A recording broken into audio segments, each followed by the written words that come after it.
Hello, Sea Tappers. Today's episode is brought to you by the Dimension Software YouTube Learning Channel. Ever wonder what it takes to build a mobile app or start your own e-commerce store? The Dimension Software Learning Channel will teach you all things software, from strategies for better design and engineering to deep dives with the people who build software for a living and the businesses and startups that hire them to make their dreams a reality.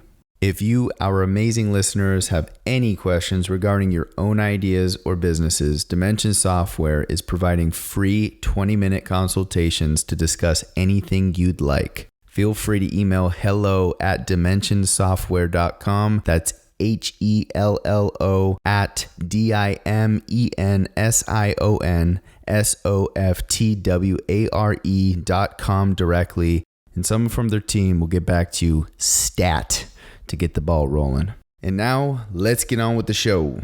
Episode 5, Part 2 with Sergey Gordeev. Hit it.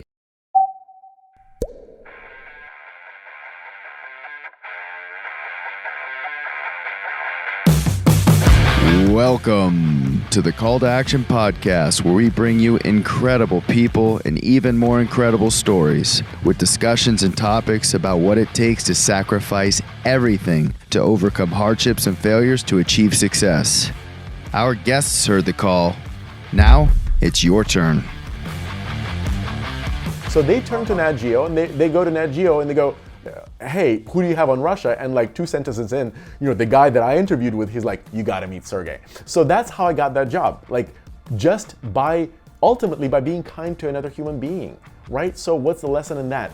Be kind. Don't worry about how it will return to you, because that's not what it's about. Just be the sunshine in this world, and wonderful things will happen. In the physical world, opposites attract, right? Plus and minus, that's what attracts in physics. In spiritual world, the like attracts the like. So if you emanate kindness Powerful. will be drawn to you. If you emanate weirdness and dissonance will be drawn to you, right? So whatever you radiate is what you attract to you. But don't radiate goodness just so you can get some goodness, right? That's manipulation. That's different. Just be the sunshine the best, radiant sun that you could possibly be, and watch what happens. Wow, that's so powerful. Yeah, and man. to all the listeners, be the sunshine. Absolutely. Real quickly. Hey, real quick though. Oh yeah, let me ask real quick. Been waiting to ask this. Just the listeners will kick me in the balls if I don't go back real quick. Because as we just skipped over probably one of the coolest things anyone's ever covered. I personally watched every single one of your pieces on the Russia World Cup, and I learned a tremendous amount. What were kind of the behind the scenes schedule? I want to learn a little bit more about that whole experience. What was a schedule like? And could you cover maybe some funny moments, best, worst moments? Oh my God. Listen, people have no idea what goes on into a couple of That's minutes exactly right. of report. People have no idea. First of all, it started a year and a half before. Wow. Well, because if you remember, before the 2018 World Cup, there was a Confederations Cup the summer before. Yes. And that's kind of a friendly games. That's kind of like a chance for the... it's more really to drum up excitement for the World Cup, Absolutely. right? And it's a chance for the FIFA sort of officials to see that the country is really ready for the World Cup, to see how the Still very stadiums are. prestigious. It's super prestigious, right? Yeah. Anyway, so half a year before the Confederations Cup, so there are 11 cities where the matches would take place. So my goal as the NatGeo reporter for Fox Sports was to bring a human story, bring that city to life for... Now, look, this was not an easy task. So these are beer, yielding fans. They're yeah, we're ready to watch the game. And how do you then, say St. Petersburg, it's the world's cultural capital. So it's home to Hermitage, one of the world's, second world's largest museum that dates back to 1700s. And you're how do you make that relevant to That's your beer job, holding man. fans, and that's a tough job. tell We us. did it. We did it. We had audience focus groups that all said this rocked. They loved it. They loved it. Anyway, so we totally did it, and I know we succeeded because research tells us we did. Awards tell us we did. Anyway, so the point is, it started by me. So there's a huge team, first of all, right? So like I'm the reporter, but I work with a producer. I was assigned a producer at Fox Sports. I also, selected a producer in Russia. So she would basically, dig up all these ideas. So for every city, we had like 10 to 15 different ideas of stories we could talk about. In St. Petersburg, it could be the Hermitage. It could be, cuisine. It could be, just one of the stories was actually Vodka Rooms, because those were famous in St. Petersburg. And so we did a story on the Vodka Rooms, right? So but for every story that was selected, there were like 5 that weren't selected. So she suggests ideas. I go through these ideas, I kind of like develop them a little bit. I'm like, this is what we could say. We can do this with these characters and this. Then I send it all over to Fox and National Geographic, so of course, there are all these cooks in the kitchen. National Geographic wants one look, Fox Sports wants another. And so we had to like really like tread that, get it where everybody likes it. So anyway, so for half a year, we kept like generating story ideas and finding characters, finding places, like shoot locations and all that. So all that work that wasn't seen, right, for that tiny little minute and a half like feature, right? Then to shoot it, like we had a trial run during the Confederations Cup, but for the FIFA World Cup, we had a 10-person crew. We had myself as the reporter. We had 3 producers, an American producer, a Russian producer, and an assistant producer, AP. We had a person running DP, running the camera. We had a second camera. We had lights, we had sound, we had security. So we had 10-person crew, and literally it was 42 days. We were on air every single day. We had without break. And so that's how I know I can now do anything, because like having gone through that experience, I mean, when you work for 42 days straight, I mean, and my life would be, okay, so we land somewhere, right? So say we have a 2-minute package that we have to produce that day, right? We're turning over a feature a day. We were on air every day.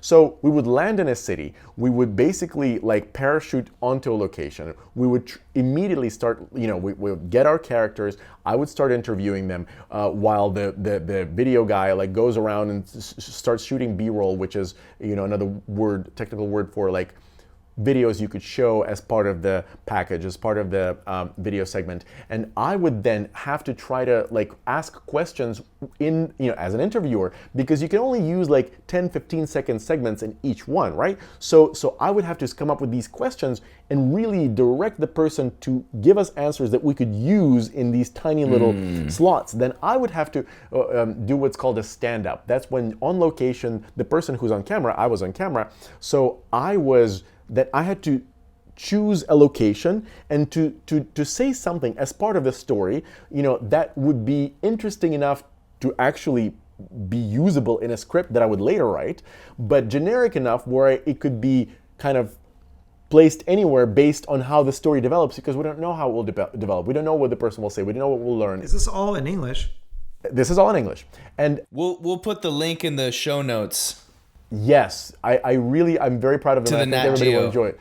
Yeah, because NatGeo put 25 of the stories on their site in one place, and it's like being able to tour Russia with Sergey in like under an hour, and they're all like. I've rewatched them actually, and I actually have a few that I saw you on TV live, and I recorded with my phone a bit, and it was I just watched it just the other day. It was phenomenal, man.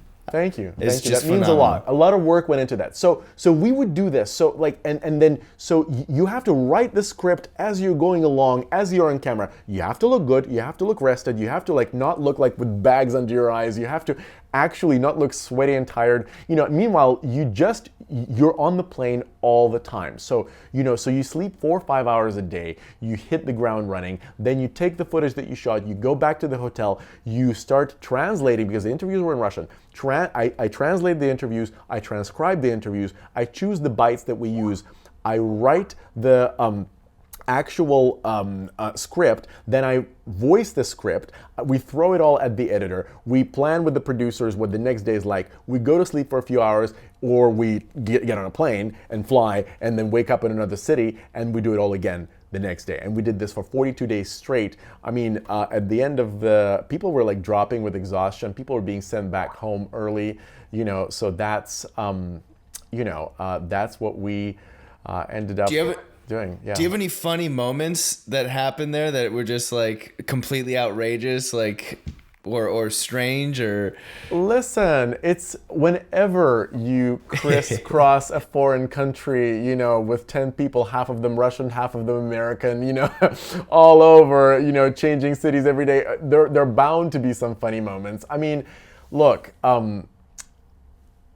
there were real kind of like stressful moments also. Like, well, first of all, we had 20 carts of equipment with us. I mean, we had 2 red cameras, we had all this lighting equipment, we had everything. Like, the reason it looks so good is because like there are 20 carts that take like 2 hours to actually load onto a plane, like, and check in for that flight. And we kept doing that all the time.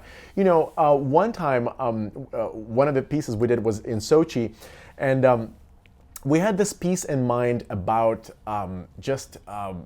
the piece was about how people were adapting after the Olympics, and the person could not speak at all. And actually, even a better, or a crazier situation was when we shot the Vodka Rooms, because St. Petersburg is home, like we have coffee shops, they have vodka rooms. Like, you go in, you take a shot, and you go on about your day, right? That's what we do. And so awesome. we selected 3 vodka rooms, and as our character, I selected one writer who is like esteemed, sort of, I was like, he could do the cultural context, and one guy actually is an online expert in, like, he's a Vodka Rooms tour guide, right? So he's like the one guy who gives tours on these vodka rooms. So I was like, cool, I'm in good hands. So I was like, the setup was, I left Russia when I was 15, so I didn't get to experience the drinking part of Russia. But we've enlisted a couple of experts to help us make up for lost time. So, and they take us through the vodka rooms.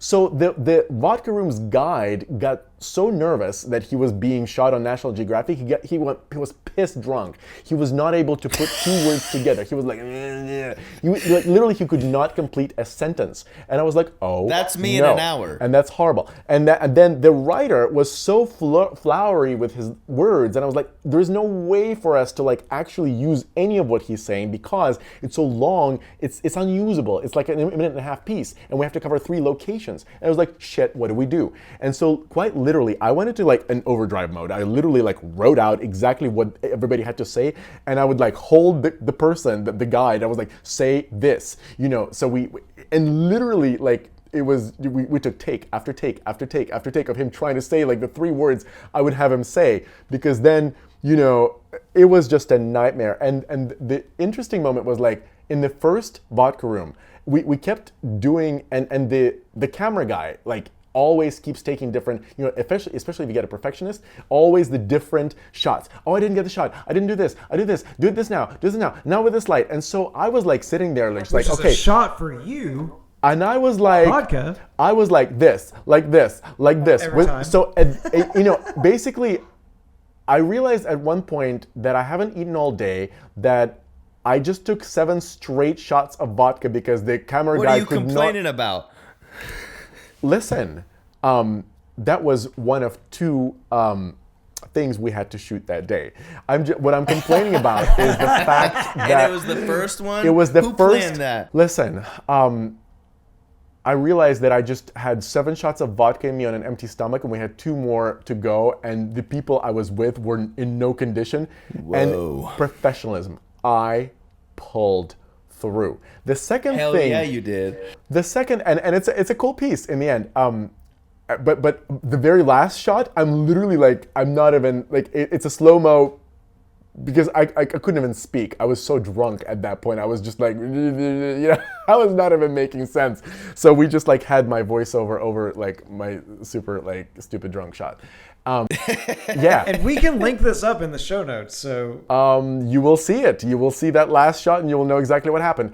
Anyway, the other thing is I did for the Confederations Cup, I did a thing about the Cossack baths in St. Petersburg. So you can actually do links for both because they have both the Confederations Cup, like 14 pieces we did for them that year, and they have 25 pieces for the World Cup. Cool stuff. Anyway, the baths, that was weird because, okay, so Russian baths are really intense. You put like water on the hot stones. It's an insanely hot room. They beat you with the branches, and it's like which I like. Which is amazing, right? You kinky fuck. The problem they throw ice on you sometimes, which is fun. Or you jump into ice cold pool. So I was like Even actually better. sick at that point because I was just off the plane. I was like really like not well. But we were shooting this. Okay, I put my pulled myself together. So we go in and so we have to shoot me being sort of like beaten with the, in a super hot room. The only problem is if the room is actually hot, then the lens of the camera fogs up. So we couldn't have the room hot. So I am sick. I'm like laying on that bench. We're pretending like the room is actually hot. Meanwhile, but the branches, they're wet. So cold, I'm being beaten with cold, wet branches in a cold room. I'm cold and I'm like, shit, like somebody get me some like warm shower or something, and I'm like, and so we had to take after take after take. I had to sit there like, as if like I'm really, having this blissful moment in a hot room. Meanwhile, I'm like shivering from cold, being beaten by wet, cold branches, and then I have to jump into the ice cold pool. And then they kept like the perfectionist cameraman. He was like, oh, I need to get the sun bunnies playing on the back wall, and so he kept like trying to get the sun bunnies just so. So I had to do it like 7 times. I had to jump into the ice cold pool. By the end of it, I squealed. I was like, "This is Sergey Gordeev for National Geographic." I like couldn't even say it in normal voice. You'll see it,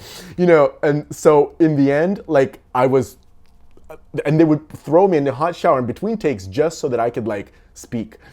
Yeah, that was Man, we're gonna come the baths. visit you. We're gonna do this again. We're gonna do the vodka rooms and we're gonna do the baths afterwards with our CTAP listeners. We're gonna do it in St. Do it Petersburg. live. This is Oh my gonna happen. God, amazing stuff. So, on that note, did you kind of like bringing it back to your past, being from Russia?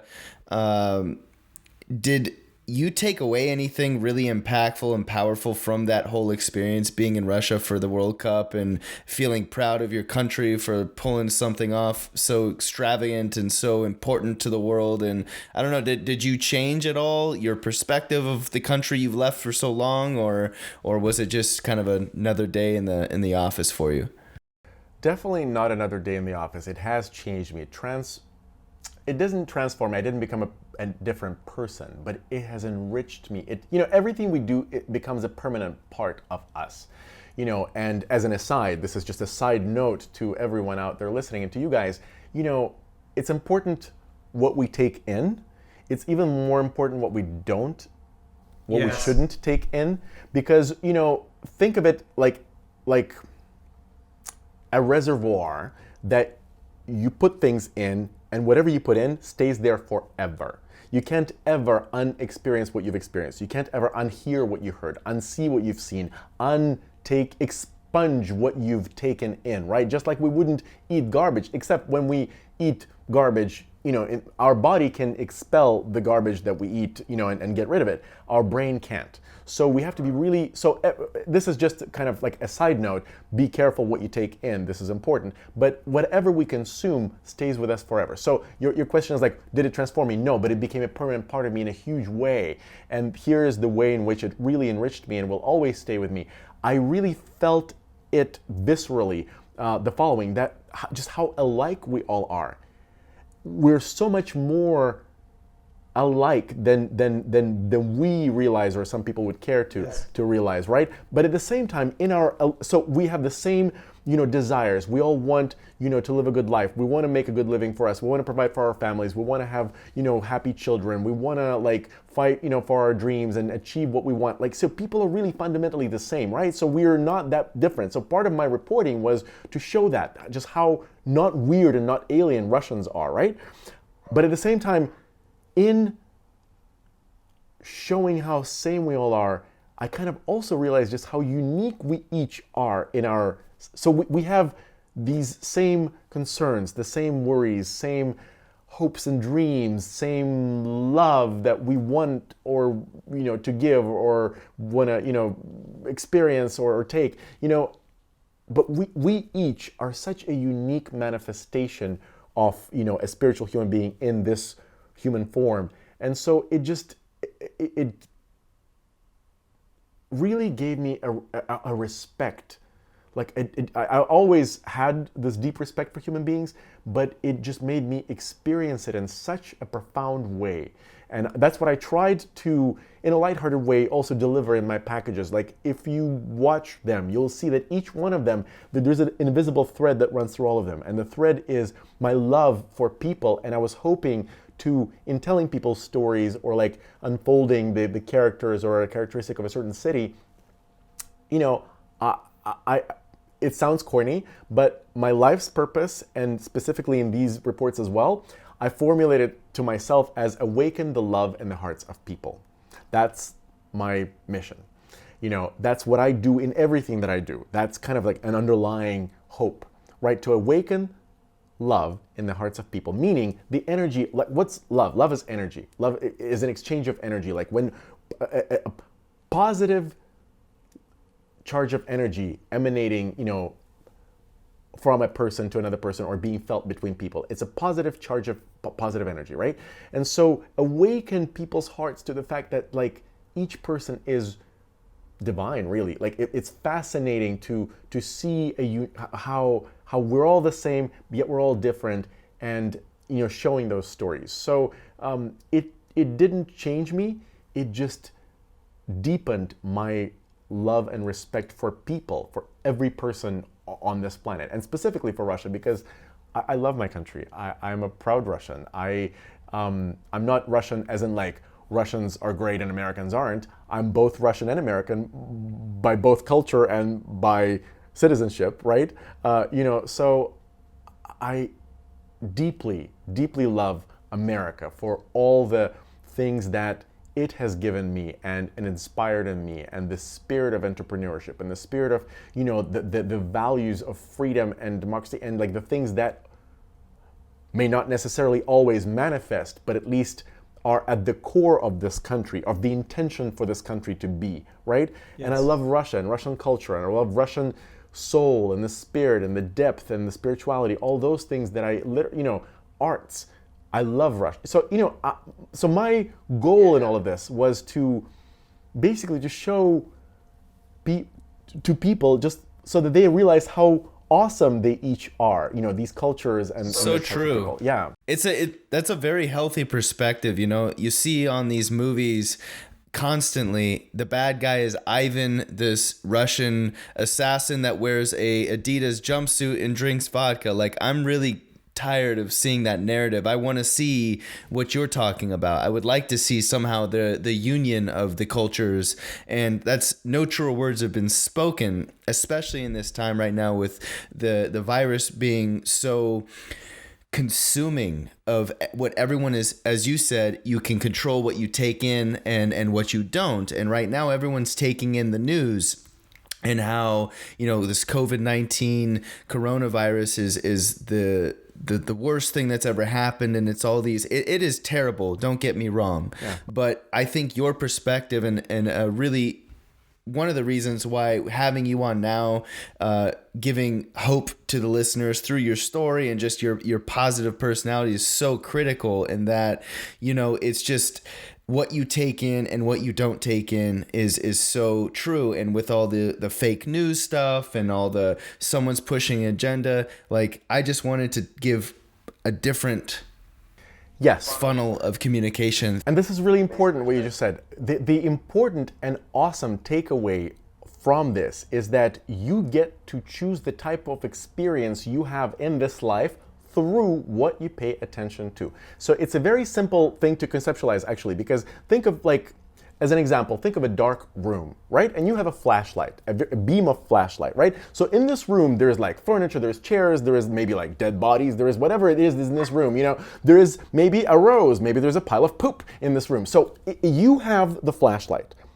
The room is dark. Whatever you direct your flashlight to is what you see. So if you like choose a rose, then that's all you see. You see a room full of flowers, right? Like, or you don't imagine that that's all there is in the room, but that's what you're paying attention to. For you right now, it's a beautiful flower. You direct it to a pile of poop, and if you keep it on that pile of poop, that's all you ever experience in that room, because that's all you'll see, because that's the one thing that you can see in the light of your attention. So our attention is like a beam of light. Whatever we direct our attention to grows and expands. That's what, it's like there's that little parable where, a little boy asks, about good and evil, and the wise man says, well, in the heart of every person there are two wolves fighting, good and evil, and the boy asks, well, which wolf, wins in this fight? And the wise man smiles and says, always the wolf you feed. So whichever one you feed is the one that wins. So whatever you pay attention to is what expands for you. What you choose to focus and seek is what you will find. So, in communication, even with the most difficult people, the most wounded people, the most, cantankerous and dissonant and angry people, whatever kind of people we may encounter, the first step to changing that for you is to look for the good in them. And if it's not apparent, look harder. If you don't find it still, then be thankful for the lesson they're teaching you. Like, perhaps they're teaching you what happens when you dishonor yourself for so long, then all that remains is bitterness, or what happens when you ignore your needs, where your needs are shouting and screaming, and that's all that the outside world sees, right? So still, even for that lesson, be grateful, and for that, be grateful, and at least you're now not angry at that person, but you're beaming an energy of gratefulness and positivity, and perhaps compassion, perhaps an understanding, that soothing balm of you've been seen and heard, not necessarily validated in your bad behavior, but at least you're being seen and heard. That solves like half conflicts in the world. Just letting people feel seen and heard. Would you say that, not everybody is going to have this natural ability, such as yourself, to be able to just chase the positivity in life? There's some people, myself included, sometimes I find myself struggling to just allow myself to just be happy. It's this weirdest thing. And I have to find time to sit myself down, and I actually have a little bit of background in meditation as well, but I'd like to get your thoughts on maybe giving that advice to somebody that doesn't naturally have that ability to be able to chase the positivity. What are some things they could be doing meditatively to be able to channel that energy? Okay, quite simply, you have to decide what you want. I'm going a little bit back to the beginning of what you said, because you said, well, sometimes, like, I want to be happy, but I can't be happy. Well, if you want to be happy, you'll be happy. Very simply. Like, it's funny, I use my mother as an example. Sometimes she'll complain and be like, well, why are you so bitter? She's like, well, the reality is bitter. What am I supposed to do? Just jump around and be happy about it? I'm like, and in the course of the conversation, it just turns out that she just wanted to complain, and that was the mechanism through which she felt listened to and paid attention to, right? Validated in her feelings, and it takes a bit of self-awareness to understand that. But bottom line is, like, some people don't want to be happy. They want to be miserable, so they have something to like bitch about, right? Like, and that's not because they choose it, but because that's what's familiar to them. That's what's comfortable to them. They know it. Rather than leap into the unknown of actually trying to change the way you process and metabolize what happens around you, right? You just go for the familiar. Again, my mom, for Very her, true. the familiar road is like suffering and, being a victim. That's a very common, pattern that we find ourselves in. So I think the root, your question was like, if I understood it correctly, was like, okay, sometimes it comes easy to people to be positive and seek positive. Sometimes it's not so easy. What can we do? Yeah. Right? It's not easy. You always find what you seek. I set it out for myself. I made a lifelong practice of it. Like, I've actually trained myself like a dog to respond to everything that happens to me with gratitude. I just trained myself to say thank you no matter what, even if it feels shitty and awful. I was like, I would just sometimes laugh at myself like in disbelief as I was like forcing myself to say thank you. But then you stick to it. And then the key is, if you look long and hard enough for something good in every situation, you will find it. You just need the discipline and resolve and the desire to do it. So if you want to be positive, you will be positive, because that's what you'll be looking for and that's what you'll be finding. Number one. Number two, meditation. Meditation is an amazing tool. Here's how it works. Our brain, just a little bit of a sidestep, it's important. It's about, we said we would talk about self, right? So we're talking about bettering the self, or like, balancing the self. What is the self, right? So a simple way to think about it is like an apartment with roommates, right? So we, think of ourselves as a house, an apartment with lots of rooms in it. One roommate is the brain. The brain is in charge of everything. The brain wants to control everything. The brain wants to explain everything away. So the brain is logical thinking, the brain. That's one roommate. Another roommate is the body. The body has its own needs. And it's, if those needs go neglected long enough, then they will be like when you have to pee, all your spiritual growth like goes to the side, all your everything, your ego, you just need to get to the bathroom. Like that's it. When the body's needs are not met, it will demand that they are, right? So there's the body with its own reality and needs. Then there is your ego, a very important one, because it can, when it gets unruly, it terrorizes all the other roommates. It just goes out of control sometimes because it wants to be validated. It wants to be important. It's yourself. It's your understanding of self in this lifetime, right? It's your essence of who you are, right? Your consciousness. So ego wants always to be validated, right? And when it's out of bounds, it can wreak havoc. Then there is your eternal soul, the divine in you, like your spirit, right? That's, a roommate that's there, right? Another roommate may be your emotions. Another roommate may be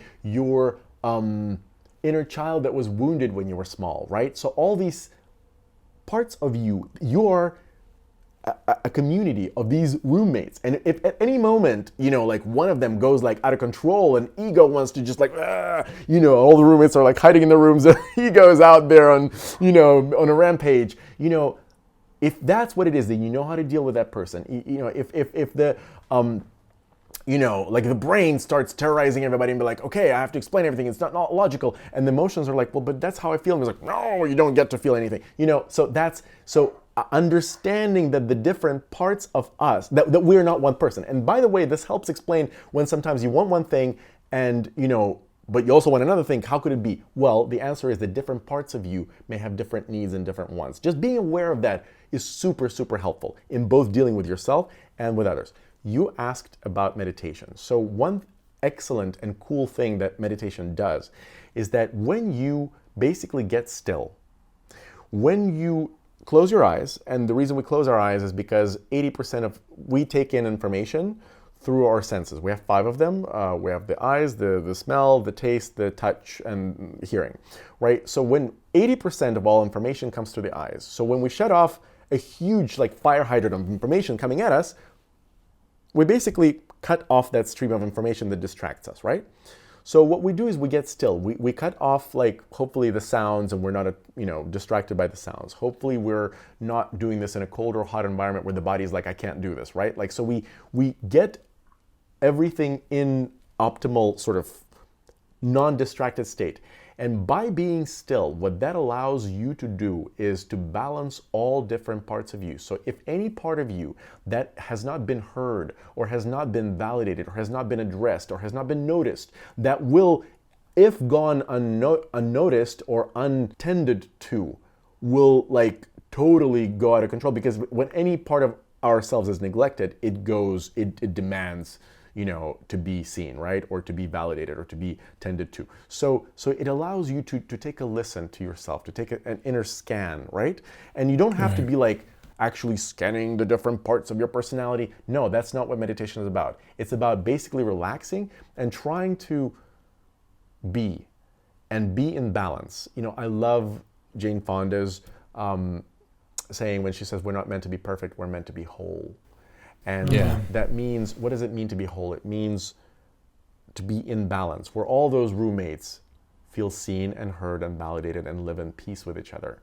When you're not, freaking out for any reason, when you're actually giving yourself a time to settle and to, if any part of you has not been heard, guess what? In the meditation, it will come out. You'll notice it. You'll listen to it, and just that healing balm of awareness and attention will heal that part of you that, if gone unnoticed or untended to, will just go nuts and will totally upset your life, cause you to be crazy and do crazy things and be in discomfort and disbalance, right? So it's kind of like the spiritual view of what we're doing.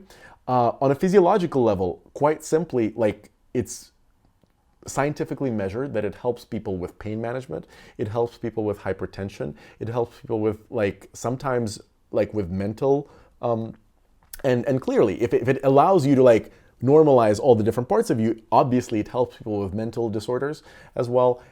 It also, like, I use it sometimes just to fall asleep because my mind races.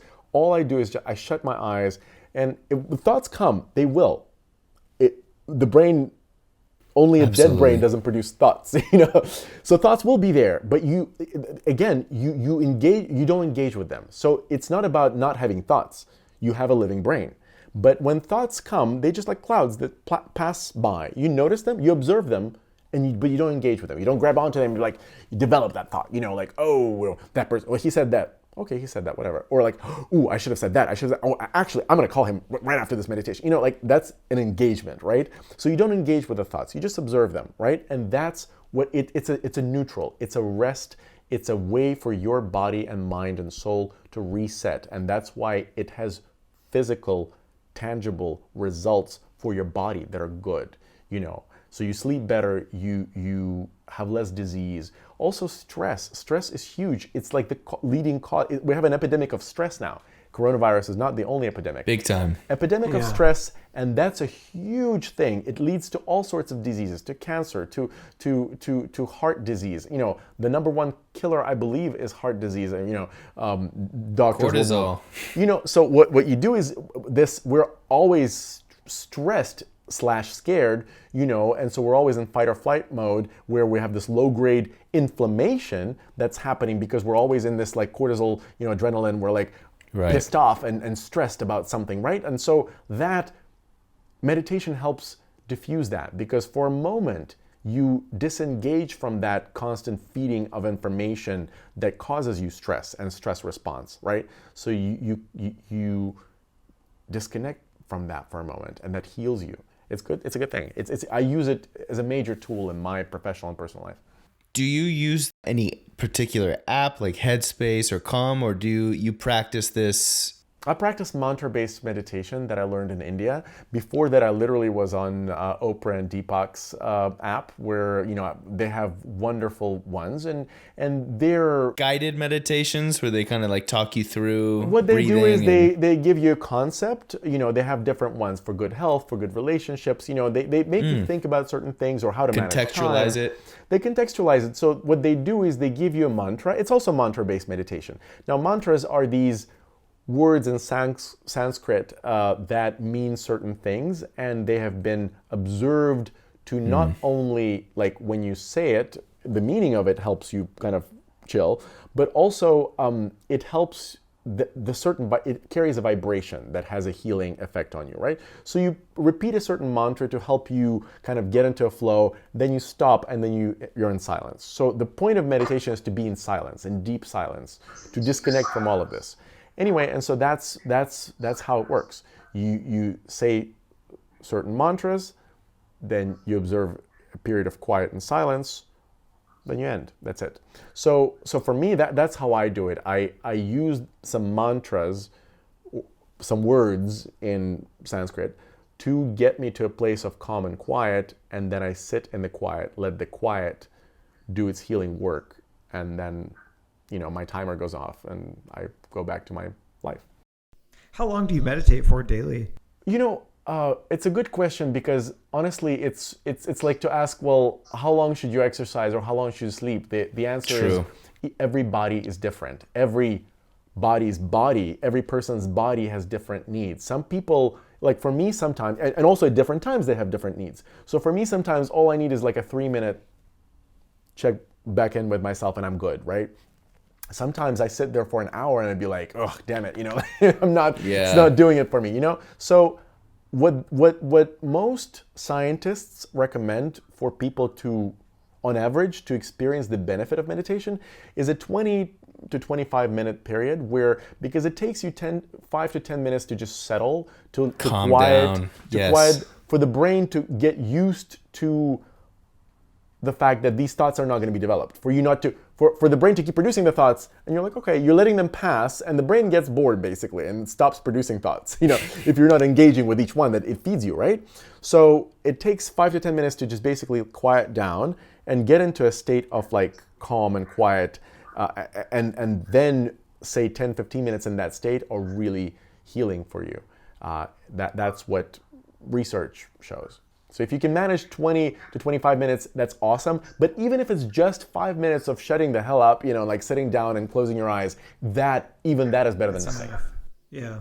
So all you people stressing out about this COVID, channel your inner energy, take his advice, take 10 minutes, 15 minutes to yourself, channel what you listen to, what you don't, and that's just sound advice, honestly, for anybody, even post-COVID. I utilize a lot of these things that you're talking about. It's just like music to my ears, kind of throughout the day. I probably meditate. I don't meditate every day. I used to do 10 minutes in the morning, first thing when I woke up, and then 10 minutes when I went to bed, for years, probably about 3-4 years straight. And it took time to like get that gut, that endurance to be able to kind of just, okay, when I put my headphones on, I put a towel over my eye and I laid down, like my body, you got to a point where my body would just like automatically know I'm going into shutdown. But it took probably 6 months to get to a point where I could do that pretty easily.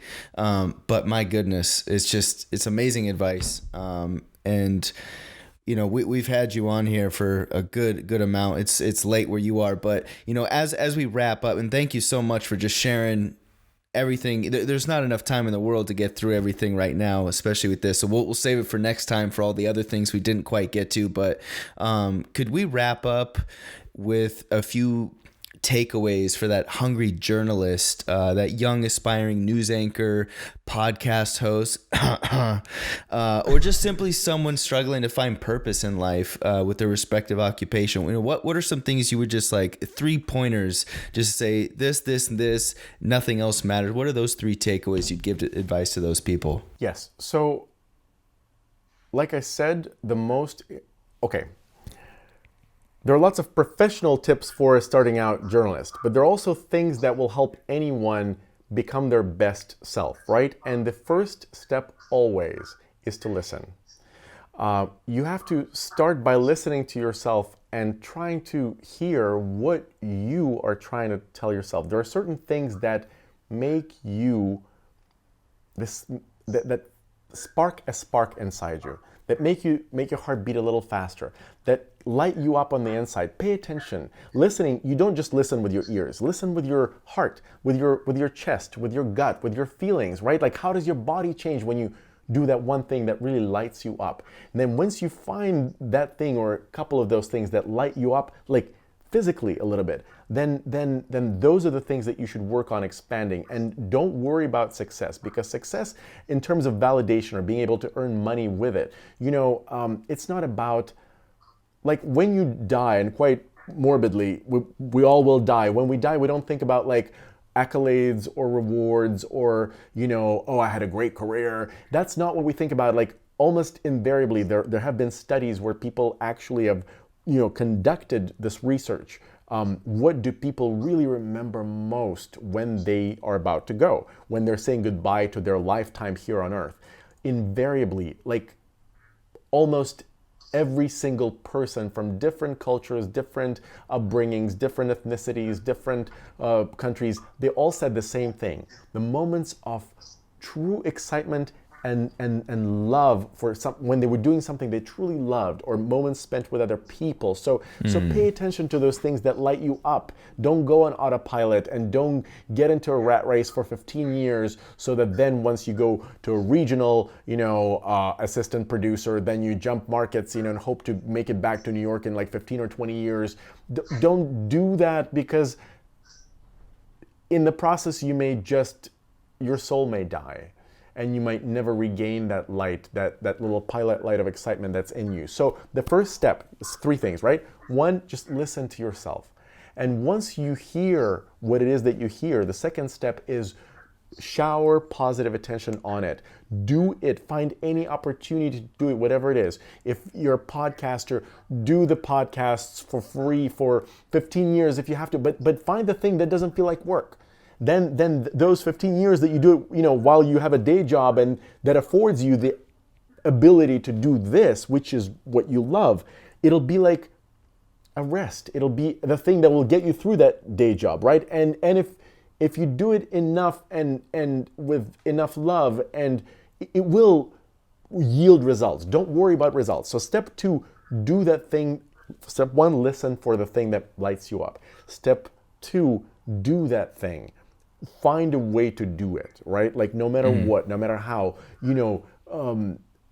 don't worry about networking. Don't worry about climbing the ladder. Don't worry about, getting, super productive at it. Just enjoy doing it, and your body and brain will optimize for doing it the best way possible. And before you know it, you will find if this is what you're here to do, the universe will find a way to support you.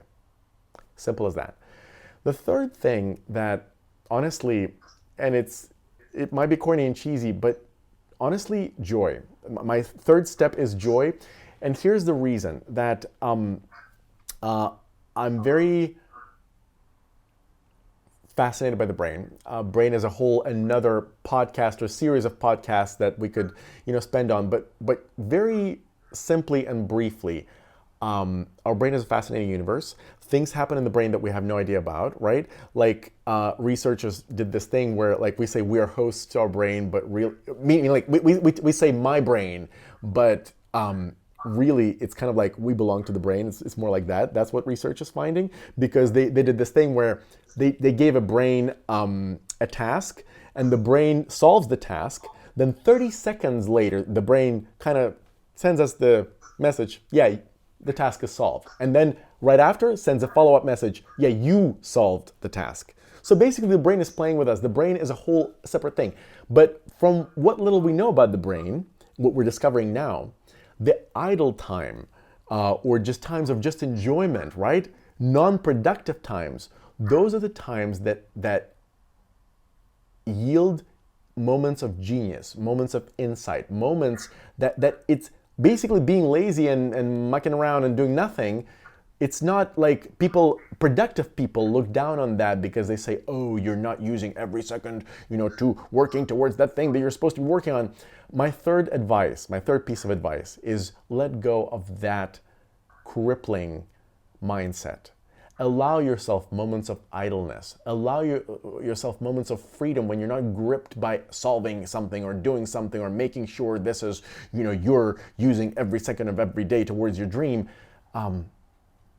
Allow yourself some vacuous spaces, because these are the spaces in which magic happens. 100%. And have some joy in the process. Beautiful. That's so powerful, man. Thank you so much. Hey, before we let you off and get this badass outro we have for you, plug your social media, website, anything where our listeners can find you, and let us know, is there anything in the near future we can look forward to seeing you on, or, do you have a YouTube channel, or? I accept the friendly challenge because I've been meaning to start a YouTube channel because I've learned so much, and I would love to share it with people out there, because I hope it will help them too. I promise I'll get myself together and start doing that. In the meantime, I have a website. It's www.sergey.nyc. It's very easy. SERGEY. Sergey, that's my name, .nyc, because I live in New York City. So that's my website. My handle on Instagram is @sergey.nyc. I use my Instagram as kind of like a blog post for my life and the things that I discovered that excite me. I share it with people on Instagram. When I launch my YouTube channel, it'll be something having to do with communication, I'm sure, because that's my passion. He's a dirty dancing, spiritual gangster, the most positive human being walking the earth, a man made for pure stardom. He heard the call and took action. Sergey, thank you so much for coming on our show and being our very first virtual guest. Thank you. What an amazing guest and conversation that was with Sergey. We can't thank him enough here at Call to Action Podcast. That was incredible insight into moving from another country to adapting to a new culture and just chasing your dreams and never settling, finding peace within the hard moments in life and just being able to carry on at your best ability and just be your best self. So thank you so much, Sergey, for spending a little over 2 hours with us. Also, please, if you want to show support, smash that subscribe button on whatever platform you're listening on. If you're watching on YouTube, leave a comment, thumbs up, thumbs down, whatever you think. We want honest feedback. Let us know how we're doing. And if you're feeling extra positive, go to Apple Podcast app, maybe even a 5-star review. It would mean the world to us. One last note, we do have a mobile app on the Apple App Store for Call to Action Podcast. We're utilizing and showcasing a new technology we've been playing with. So go check that out, download it, let us know what you think there, and we'll see you next time. I'm your host, Ben, and this is Call to Action Podcast. Command Q.